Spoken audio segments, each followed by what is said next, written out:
Hello, good people, and welcome to Hillbilly Cat History. Signed, sealed, remembered. It's a Colonel's world. And today, we're back in Hollywood. And we're exploring what happened to Elvis after he suffered a concussion on March 9th, 1967. And what the Colonel did about it the following weekend when there was a big meeting in Elvis's bedroom. Hi, Marion. Thank you so much for coming. Appreciate seeing you here. Let's get ourselves started with a song. And this is Threads and Dreams from the Circle G.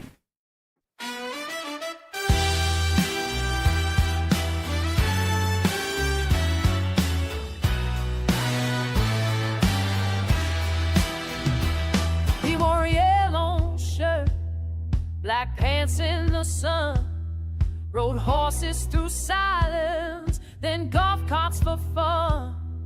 A ranch just 10 miles from the mansion's bright gate, where the myth met the morning and time learned to wait.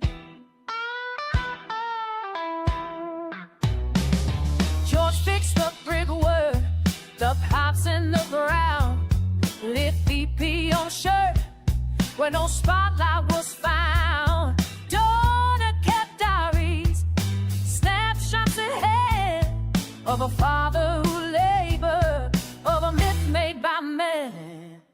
He didn't ask for gold, didn't dream of a crown, just a place to be still when the world spun around. In the hands of the quiet, in the stitch of a scene, he carried the weight of a half-finished dream. The holster was worn, the leather was cracked, BP etched in thread, no glory attached. Mike shaped the saddle, the belt and the law, so Elvis could ride through a myth he adored. He didn't ask for gold, didn't dream of a crown, just a place singing still, make the rest run out. Feel the hang out the fight, the mistakes on the sea. We drained the weight of the hearts and his teeth.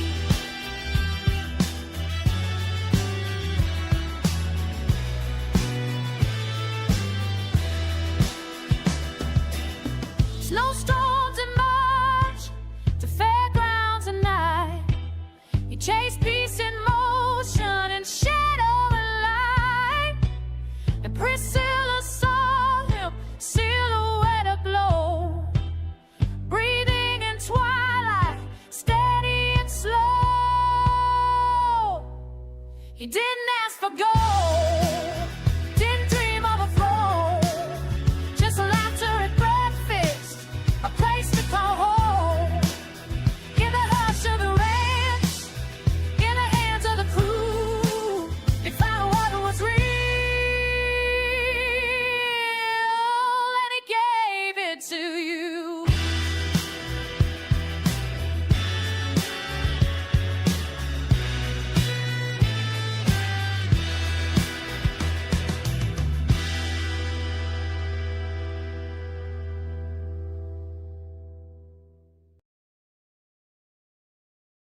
Thank you all for gathering here at Hillbilly Cat History, where we remember together and listen for the echoes. And today, we're hearing the echoes of a Colonel's world. Hello, Marion. Hello, Terry. Hello, Linda Jewell. Thank you so much for coming. Appreciate seeing you here. And in the last episode, we were layering in a lot of information that we found from an unnamed source, an unverified source, a fan who had gathered information from various places. But we don't know exactly where they got this information, but a lot of it seems correct. So we're weighing all of it, noting it, and maybe we'll find the original sources as we continue our investigation. And right now we're looking at March 3rd and moving our way towards the meeting on Sunday, March 12th.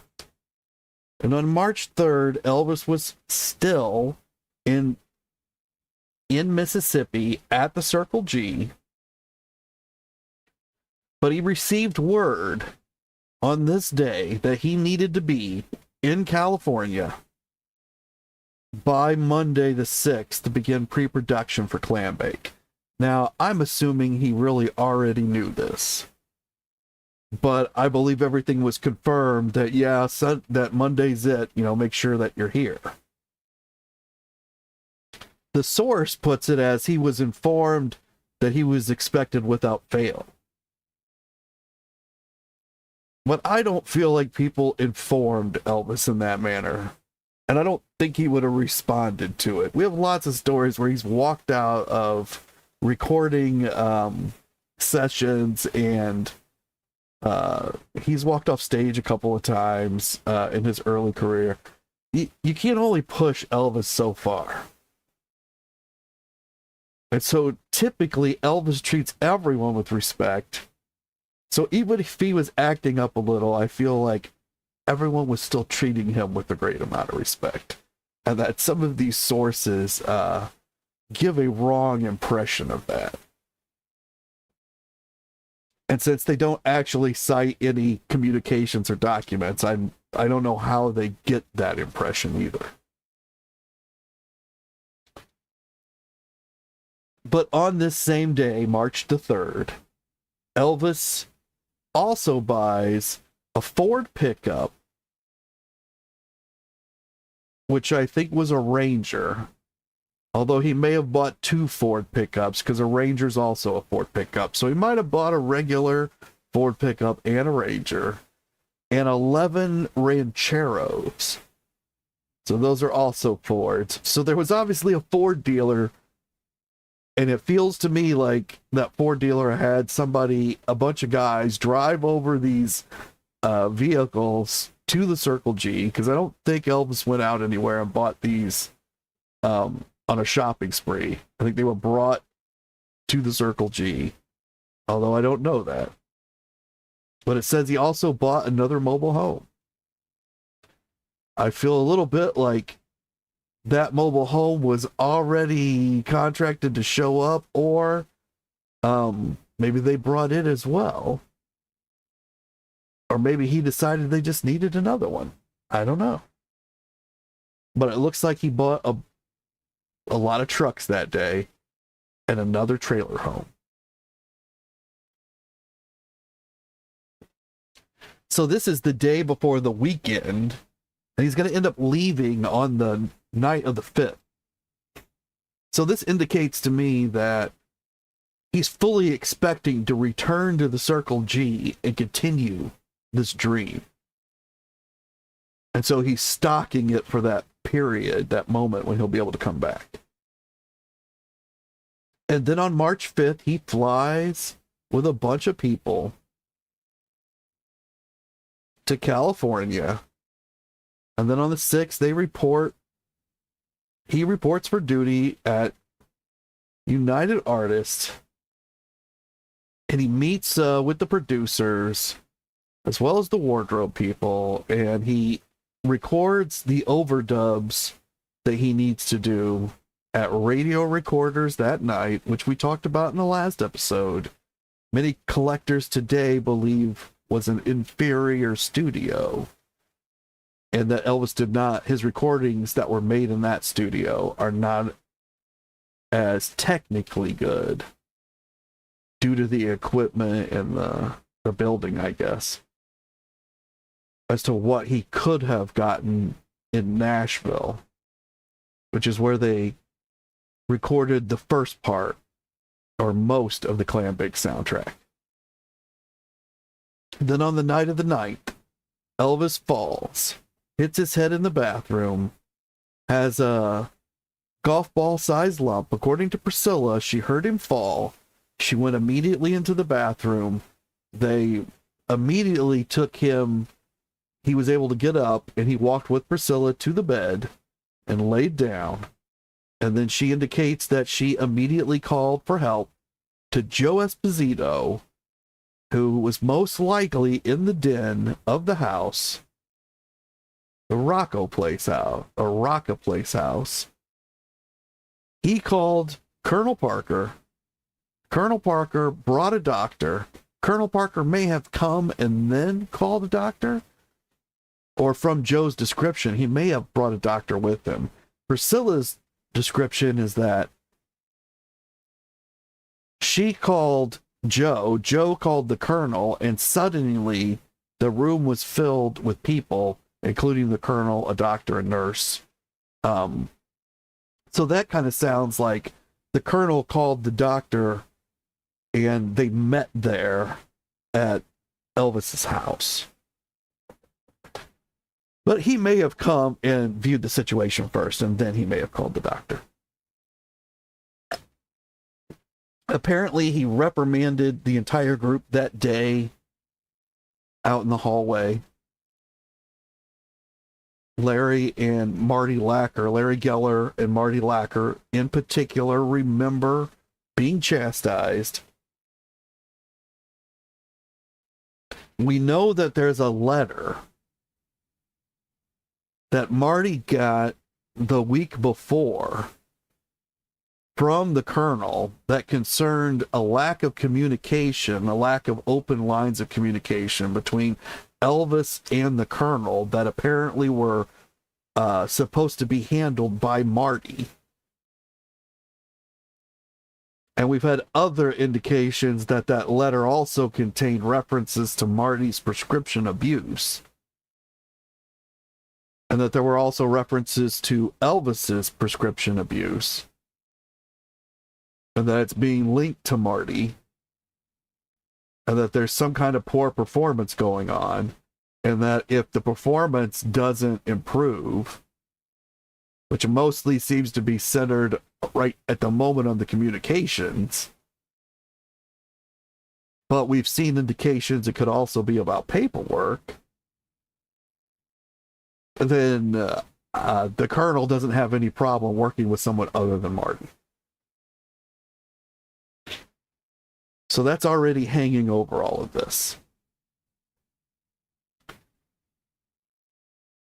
And what seems to have happened is the colonel has walked into the house. Elvis is in the middle of a medical emergency, and none of the guys, or Priscilla, his fiance, have actually contacted a doctor. Nobody's called for medical help. The guys seem unable to determine what needs to be done. So the colonel's very upset about this, I believe. And he's very personally involved now, and he's in charge. And so a lot of people would question, why does the colonel come in and take charge? Well, there's a power vacuum. Elvis is knocked out, even if he's conscious. Ends up he has a concussion. So he's not really in a state to be making any decisions. So the colonel begins to make decisions, for good or for bad. And none of the other guys felt that they were able to make any of these decisions, but they abided by what the colonel says. And so they have this meeting in Elvis's bedroom. Now, who do we know is there?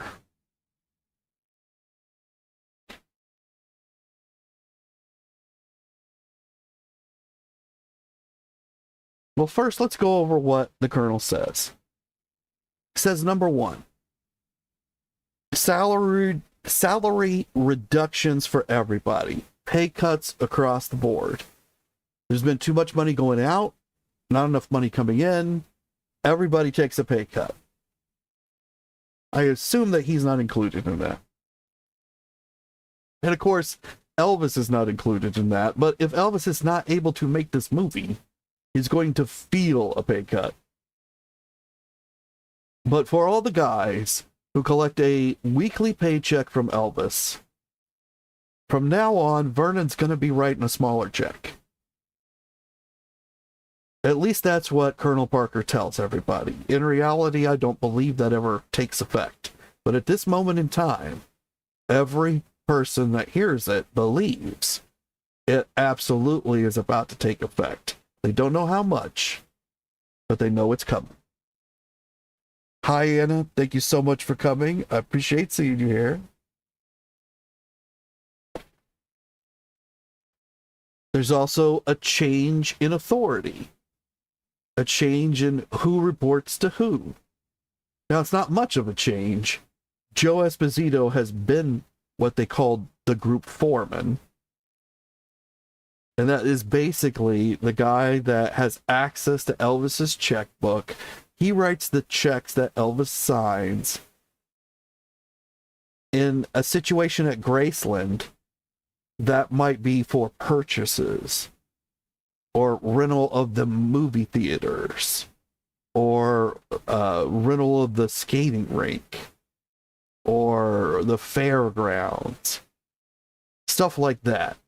Anything that needs to be paid for.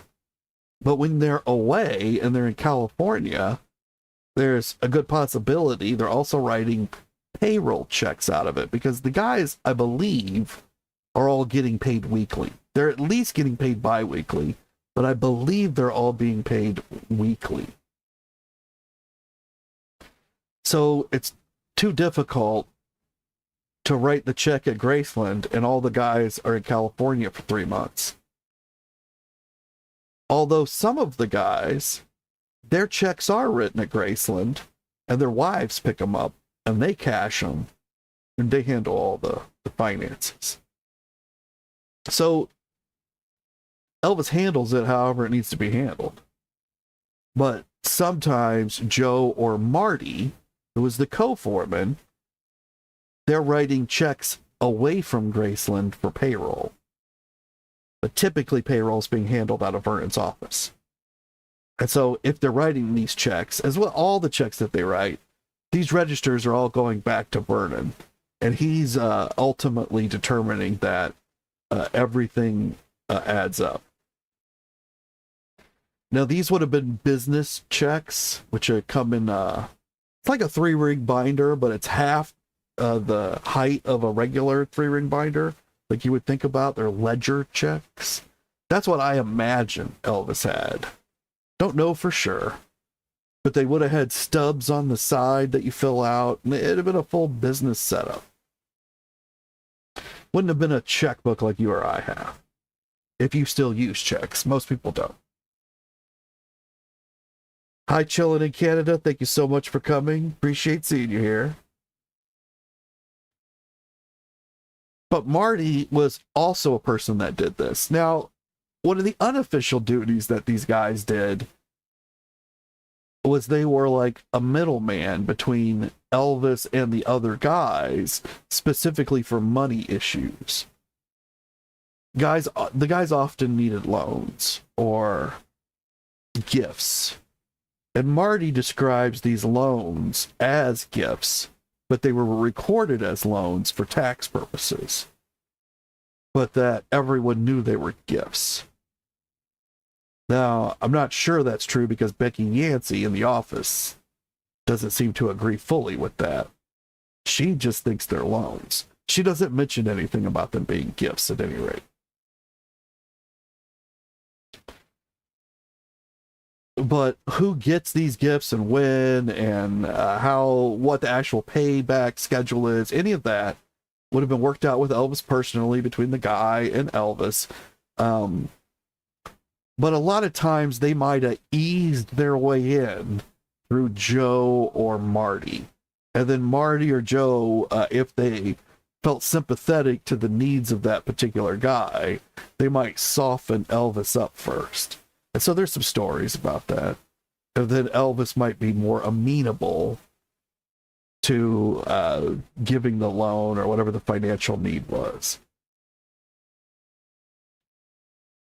Otherwise, the guys just approached Elvis directly. And so that's part of what these guys do, but it's mostly unofficial. But at this point, the Colonel makes it official. From now on, you take all of your problems, is the way he says it. But those problems are, financial needs. Take your problems to Joe. Now, we learn later from Becky Yancey that at some point during this period, they stopped giving loans. Payroll loans ceased to be.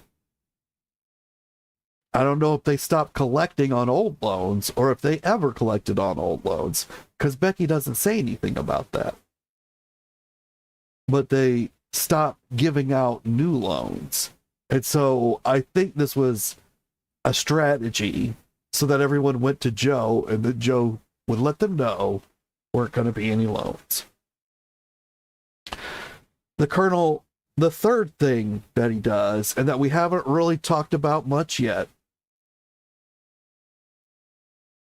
on this slide it says spiritual isolation. And the Colonel says, I don't want him reading any more books. They clutter up his mind. And this is something that he told Larry Geller and Marty kind of before, and then he's now laying this down as law in this meeting. He does not approve of Elvis on this spiritual quest, whatever it is. He doesn't really understand it either. But he's outlawing it. It's done. It's over. There's not going to be any more spiritual quests. Don't bring any more books around. He doesn't point Larry Geller out, but Larry Geller's the only other guy, the only Memphis Mafia member who's on this spiritual quest with Elvis. Priscilla's not on it. The guys aren't on it. It's just Larry.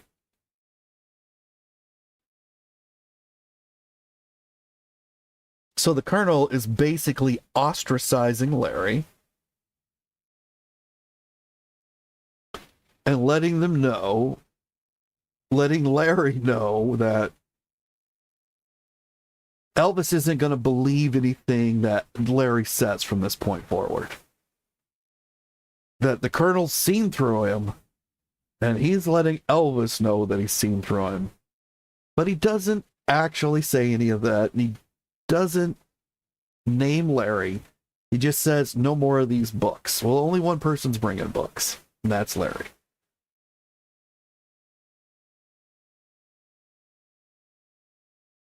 Now, who all hears this? Who knows that Larry's being ostracized?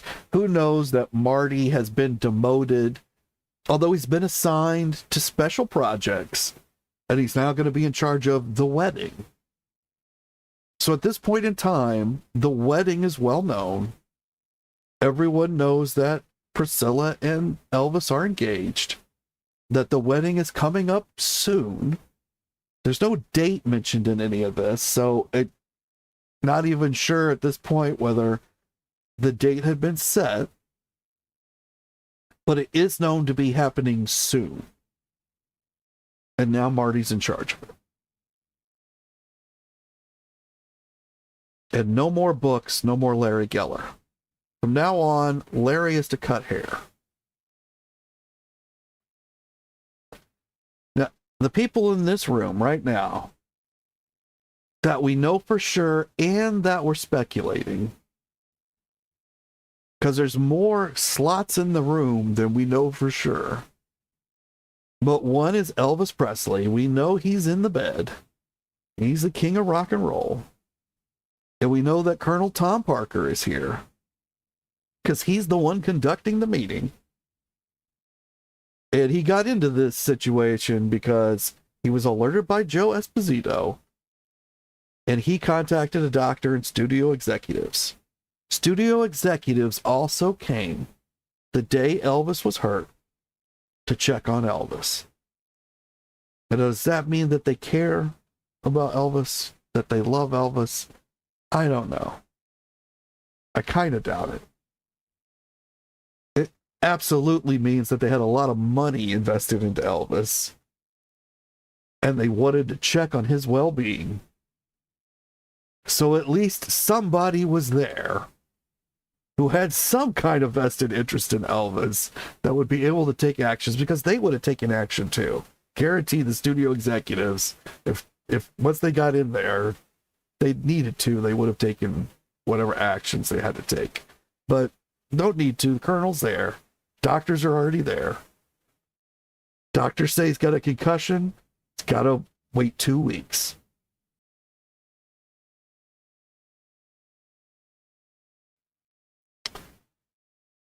So Priscilla is there. And we know that Priscilla is there because Priscilla says that she's there. And she says she heard Elvis fall in the bathroom, helped him back to his bed, called Joe Esposito, and that's how the whole ball of wax got rolling. So she places herself there. Joe Esposito, by Priscilla's account, she alerted Joe. Every account indicates Joe was alerted, although not by who. So, like, the one thing everybody agrees is that Joe Esposito for sure is there. And Joe Esposito contacts someone, and most believe he contacted the colonel. Some think he contacted the doctor. But he is vague about everything, and appears he contacted the colonel.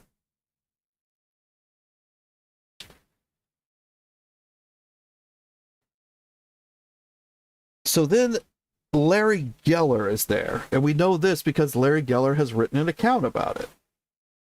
We also know that Larry flew from Memphis to Hollywood with Elvis, and Larry states Elvis walked out of his bedroom complaining his head was hurt. So that conflicts with Priscilla's account. Larry also believes that this meeting that we're talking about on March 12th occurred 2 weeks after the accident, which would put it far after March 12th. So Larry is confused about that part. This is 2 full days, 3rd day after the accident. The accident occurs, Elvis appears to rest for 2 days, and then this meeting. Larry feels it's actually 14 days later. At least that's what was written in his account. Billy Smith is here. He also flew from Memphis to Hollywood with Elvis. And he has an account where he's stating that Elvis walked out of his bedroom complaining his head hurt. So his account agrees with Larry Geller's account. And it's very odd that these two gentlemen agree, which makes you feel like that's the truth, because they don't agree about much. Billy also states that he was in the bedroom locked away with just Elvis for 10 days. He does not mention Priscilla. He doesn't mention this meeting at all. But I'm placing him in the room because he says he's there for 10 days. And this is within that period.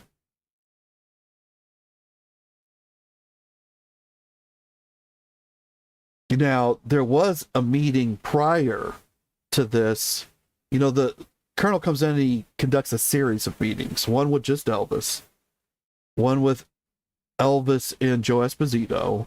One with Elvis and Marty Lacker and probably Joe Esposito. And then one with everybody here. So Billy was probably not in the room for those others. But if he'd been in the room all this time and he left, he does talk about leaving while the colonel and Elvis have their discussion, but he doesn't mention like a group meeting after it. It seems like he would have been brought back in for this. So it seems like he's there. Now, Marion says that she finds it strange that the colonel even thinks he can tell Elvis what to do in his private time. And what do the books have to do with the accident? So I think that the books have to do with Larry, and that the colonel, although it's unstated in every book, but we know that there's the letter about the drug abuse that he knows of with Marty. And I think we can assume that the colonel knows about Alan Fortis, who is not with the group at this moment. He's back at the Circle G. But the reason he's at the Circle G, and the reason that Elvis made him the foreman there to keep him in Memphis, was he was having a drug issue. And he was newly married. And he was attempting to overcome his drug issue with his wife. Now, we also know that his doctor, according to what he said, is Dr. Nicopolis. So at this moment in time, Alan is actually having that struggle. Marty is denying that he needs to have that struggle. And he's moving towards it at a breakneck speed. There's more than likely other guys within the group that are also using pills. All of these are legal. They're getting them all from doctors. The doctors are all agreeing they need them. But there's probably more abuse going on simply because we've got two of these cases that are kind of far along. Larry is not a pill user. He's an illicit substance abuser. So he uses street drugs. Now, I'm not saying Larry's a junkie. I'm not saying Larry's bringing in everything off the street. I'm not saying Larry's doing any hard drugs. I was saying Larry is absolutely smoking marijuana. For sure. No doubt. And it comes out in the story about the Beatles. And the Beatles show up and he and Ringo go off and smoke a joint. Well, it's not the Beatles who brought, well, I mean, they did. But it's not just the Beatles who had the marijuana. It's Larry. And that's totally opposed to the values of the group. And Elvis would not be happy if he knows that Larry has this around, but everyone, Elvis kind of turns a blind eye to it, but everyone knows that Larry does this. And that's got to include the colonel. And now there's this major accident. And the colonel has already targeted Larry. There's already a history between them that we haven't talked about. So Larry is already persona non grata for the colonel. He does not like Larry. And Larry doesn't like him. It's mutual. And so now is the colonel's chance to get rid of him. So I absolutely do believe that the colonel took this opportunity to focus in on Larry. And Larry is the supplier of the books. So the attack on the books is also an attack on Larry. It should, the colonel be telling Elvis who to keep around. In a normal time, no, absolutely not. But now Elvis is hurt, and these guys have not, they didn't come through in the clutch, right? They had to call the colonel.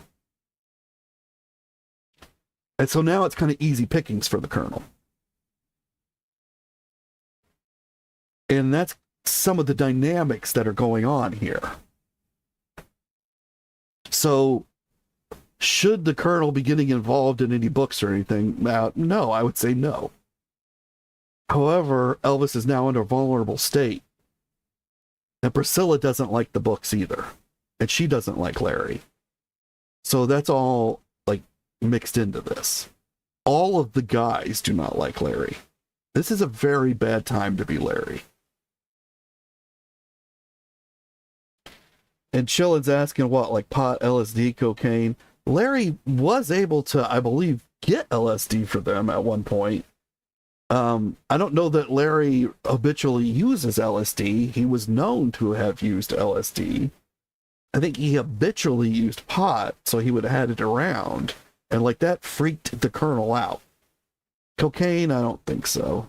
I don't think he was on any hard stuff. That wasn't really Larry's thing. Larry's more like a hippie. And Marianne's saying she thinks she understands now, easy picking on Larry. Right. If you ever wanted to get rid of Larry, this is the moment. It's also the moment to get rid of everybody else that the Colonel doesn't like. So all of that is happening. He's doing this because he believes he's protecting Elvis. And so we can also argue about whether he's a good person, whether he's a bad person, whether what he's doing is the right thing to protect Elvis, but that is what he's doing. And it may be out of simply he wants to keep his cash flow running because that's where it comes from, or he may love Elvis. Everyone around Elvis loves Elvis, including old grouchy men like the Colonel. So we have to remember he's known Elvis now for over a decade. He's been intimately tied to Elvis. So I think that Elvis being hurt is more than just business. Although business probably always comes first for the Colonel in their relationship.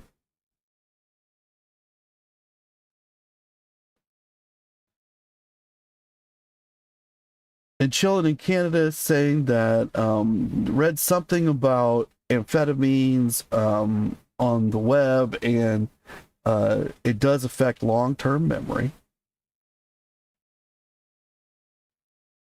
Yeah, so there are definitely long-term effects from these drugs that they've used, including physical effects like Elvis's enlarged heart is probably linked, probably heavily, to the use of the amphetamines. Now, Marty Lacker, we know, is also here because he flew out from Hollywood with Elvis, and he's also written an account stating that he's here. And his account states Elvis walked out of his bedroom complaining his head hurt. So, three of these guys. Now, it's no surprise that Marty and Billy agree. But Larry to agree with both of them, it's probably the only time in all three of their books that happens. Now, Red West is there because he flew from Memphis to Hollywood with Elvis, so I'm assuming he's in the room. And we have to get to 11 guys because the Colonel has made a statement that Elvis cannot handle the problems of 11 other people, which indicates there were 11 Memphis Mafia in the room, as well as Priscilla, as well as himself, as well as Elvis. So I'm putting Red West in there because flew from Memphis to Hollywood.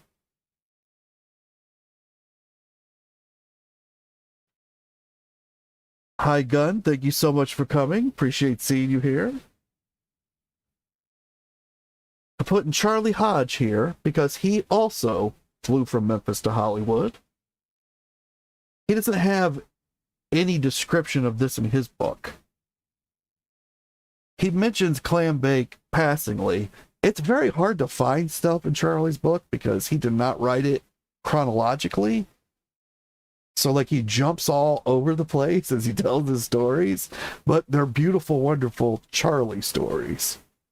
But he might have it in there somewhere, but I can't find it.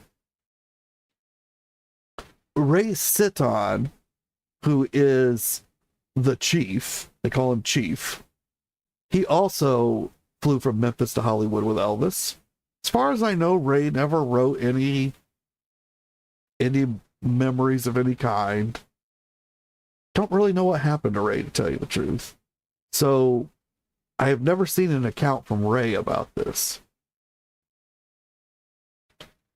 Gigi Gamble, who is Patsy Presley's husband, flew out from Memphis to Hollywood with Elvis.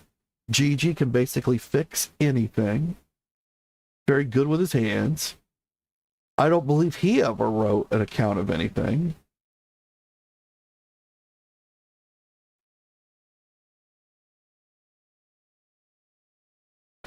Now, at the very beginning of our look at this period, Lamar Fike said all hell broke loose after Elvis's accident.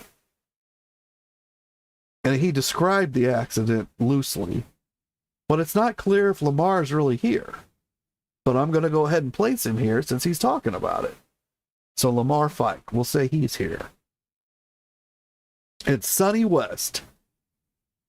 In his book, he said Priscilla found Elvis unconscious and that Elvis was not seriously hurt. Those two things don't jive with the actual facts, although they are, I guess, emotionally true. Priscilla found him, so that's pretty much right. And Elvis, he didn't die or go to the hospital.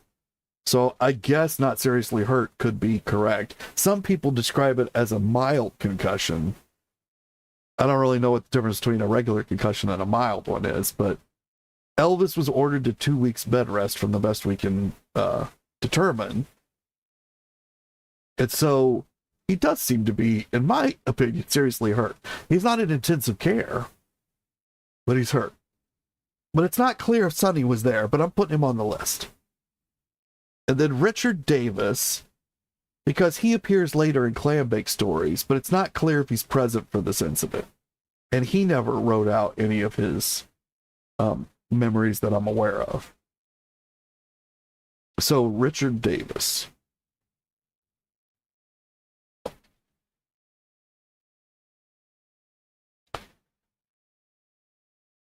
Now I've got a quote here from a man named George Nichols, and he was a press agent for MGM. Although it's not clear to me, because we've read references earlier to United Artists.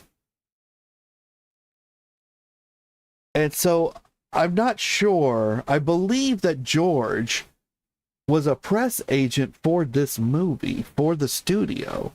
But that would have been United Artists according to the other information. So now I found another thing I've got to tie up here. Maybe MGM and United Artists were working together on this or something. I'm not clear. But what he says is Elvis was getting ready to make Clambake in March 1967 when he tripped over the cord to a television in the bathroom. He fell head first, hit his head on the bathtub, and was knocked out cold. Our representatives rushed to his house with the colonel and found Elvis in bed with a minor concussion.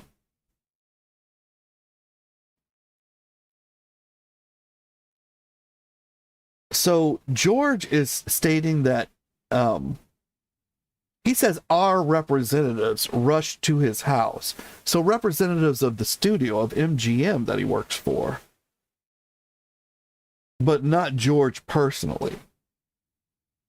And then he describes Elvis's concussion as minor, but George is a press agent, so that kind of makes sense to me. He would want to downplay the severity of Elvis's issue, even years later, maybe.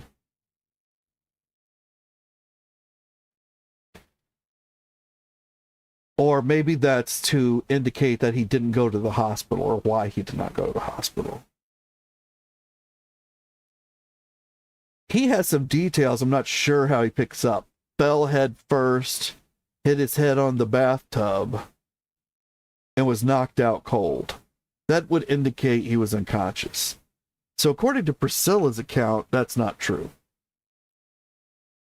So it would feel like he's getting his information from the representatives who rushed to the house. But this does indicate that there were studio executives that went over to the house with the Colonel and found Elvis. Now, he describes it as with the Colonel. I feel more like they met the Colonel there. But that also indicates that the Colonel immediately notified them. So he must have notified them and the doctor before he got there. It's kind of how, that's what I'm coming to. That's the conclusion I'm leaning towards. And we knew about his drug problem and assumed he was taking diet pills, says George Nicholas, because he was overweight, and sleeping pills to get a good night's sleep. So George says they knew Elvis had some kind of drug issue. Like it was some kind of knowledge amongst the MGM executives. Well, that would certainly explain how the Colonel knew it. But I don't know if that's true or not, but that's what George Nichols is saying. And that they were assuming he was taking diet pills because he was overweight. And I think this assumption is a very strong assumption on their part, because this is the method that they would normally use with any of their stars who are overweight. They would give them some amphetamines. The studio doctors would give them some amphetamines. In this case, it's Max Shapiro. And he may have been working as a studio doctor for all I know, but he's the one prescribing in this case from the information we have.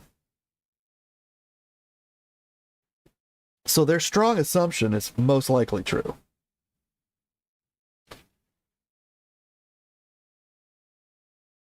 And that he's taking sleeping pills to get a good night's sleep. That's most likely true as well, because Elvis has a long history of taking sleeping pills.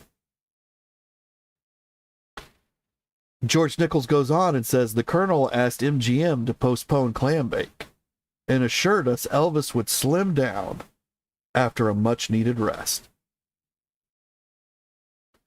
This is somewhat of a confusing sentence, because George says the Colonel asked MGM to postpone Clambake. So what George wants us to believe is that Elvis is in this bed with a golf ball-sized lump on his head, that all the executives and Colonel are standing there. There's two doctors and a nurse. The doctor with the portable x-ray machine is x-raying Elvis's head, and then they confer, he and the other doctor, and they both say, hey, Elvis has a concussion. I don't know if they describe it as minor, but he has a concussion, and he needs 2 weeks of bed rest. And then George describes it as the Colonel asked MGM to postpone Clambake. Well, they're right there in the room. Certainly, they must understand from the doctor that Clambake is postponed for 2 weeks. The Colonel doesn't need to ask to postpone Clambake. And I don't think that he needs to work it out with them at this point. They're all in this together. Elvis isn't going to be doing the movie for another 2 weeks. But George adds this thing as if there's this power that MGM would have to require Elvis to still get up and make the movie. Or maybe he's indicating there would have been financial difficulties for Elvis and the Colonel, but those financial difficulties would really have been for MGM. And then the Colonel's assuring them that Elvis would slim down. Well, they're looking at Elvis knowing he's going to be in bed for the next 2 weeks. So it appears that he's going to be able to have a very controlled diet over the next 2 weeks. So it's just a very funny, and that he's getting a much needed rest. I don't know that he's getting a much needed rest because he's recuperating from a serious injury. So I've recuperated from serious injuries, and it's not very restful, even though you do rest a lot.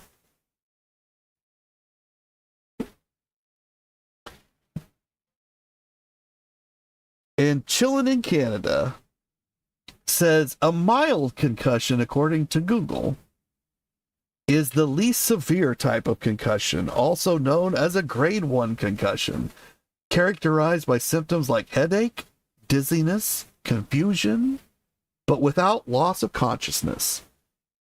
Well, that's very interesting, Chilling, because that would indicate that he did not lose consciousness. And Chilling's asking that question next, but he was knocked out. So if he has a mild concussion, as is being stated, and perhaps we can take George Nichols on his word, because there were representatives of his in the room. And the difference from what we understand from Google now between a mild or what George is calling a minor concussion and a more serious concussion might have been really important to them at the moment. So they might have said that word quite often to George. Don't know, again, speculating heavily here.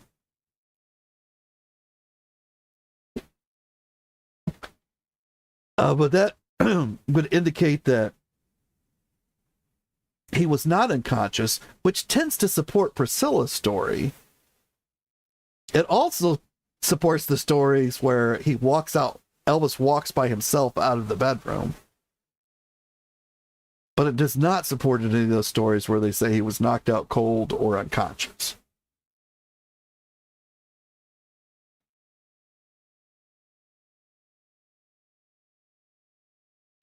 Hi, Jen. Thank you so much for coming. Appreciate seeing you here.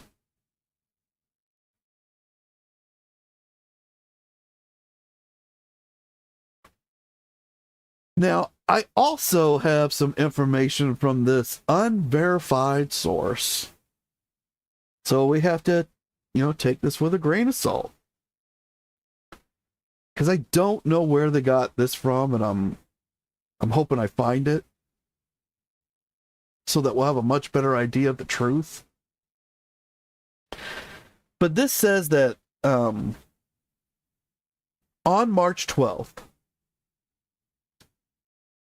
Vernon Presley and Priscilla, who would not have been Presley at that moment, because this was before the wedding, but Vernon and Priscilla flew out from Memphis to Hollywood to see Elvis. Now, it seems like they're coming out late, because assuming that Priscilla was not there, as she stated she was, these are rich people. They could have come on the 9th or the 10th, but this is now the 12th. So they couldn't have just learned about it, because these are not the days of the Pony Express. There were long distance telephones working and operating at this moment. So, assuming Vernon was in Memphis, somebody would probably have notified him within less than an hour that Elvis was hurt. And it seems to me Vernon would have come much more quickly. I know Elvis would have gone to Vernon much more quickly, so it seems to me Vernon would have dropped whatever and come immediately. I guess it's possible Priscilla flew out to Memphis to get Vernon and bring him back, but I don't know why she would have done that.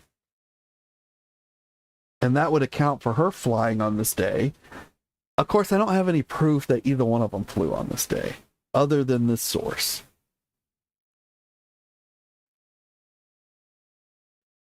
And the rest of what the source is saying is that the colonel had now dismissed Marty Lacker as co-foreman. That was now true. That's what happened during the meeting, and may have happened with the letter prior, although that seemed like more of a threat.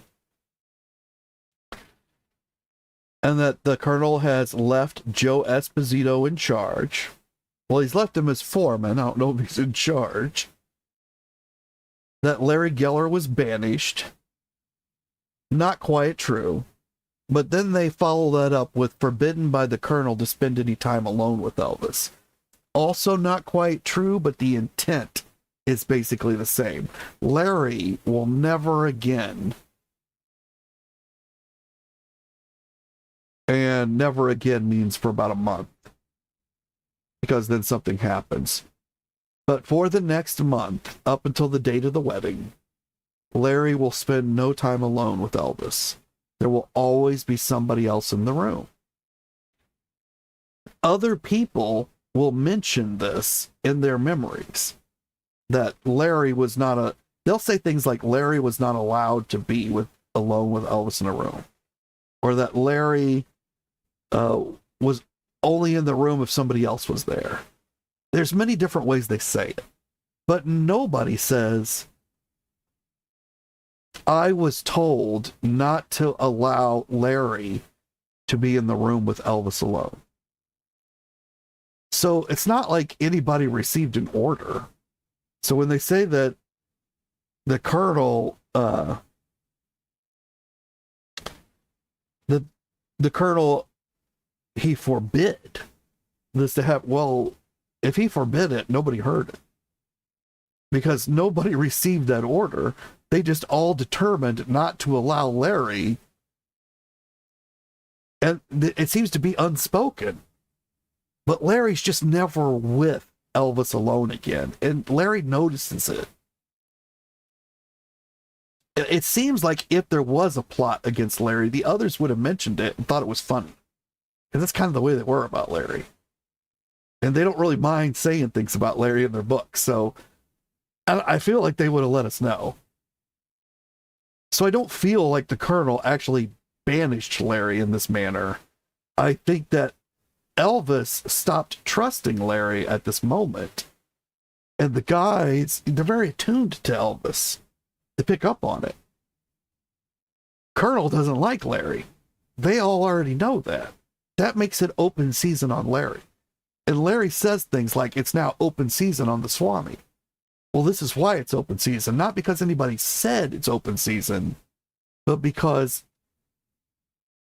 something in this moment has caused Elvis, and it could be the colonel, it could be Priscilla, could be the knock on the head, or it could be something completely different.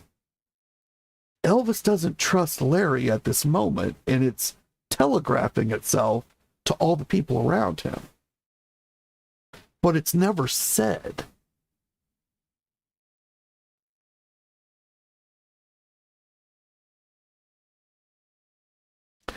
And that brings us to the end of another episode about Circle G and clam bake and moving towards the wedding. So when we come back in the next episode, we'll finally have moved beyond this meeting and we'll begin to see the effects of the meeting as Elvis heals and begins to make clam bake, and the wedding gets closer and closer and closer. But for now, I'm going to leave you guys with a song. And this one is The Way It All Started, Cross on the Circle. He saw the cross at dawn and said, it's a good omen. You all keep on taking care of business. At the break of dawn, through the window pane, he saw a cross in morning rain, white as grace, tall as prayer, calling him to build and share. Not a kingdom, not a throne, but a place of love alone, where laughter rides on horse's breath and peace outshines the fear of death. Come home to the circle and the sign, where the lake reflects the holy line. No one needs money, no one needs fame, just a handshake and a name. Come home where the cross stands tall. Come and share the love of all.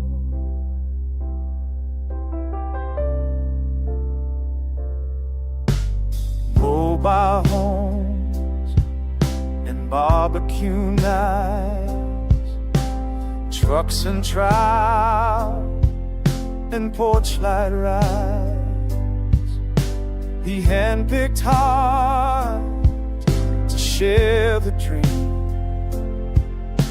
a mythic village by the stream. This is more than land, it's grace, refuge carved in sacred space, a gift of love to friends and kin, protected from the world's loud din. Come home to the circle and the sign,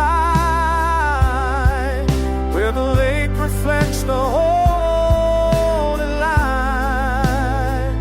No one needs money, no one needs fame, just a handshake and a name. Come home, come home, where the cross stands long. Come and share the love of all. Oh,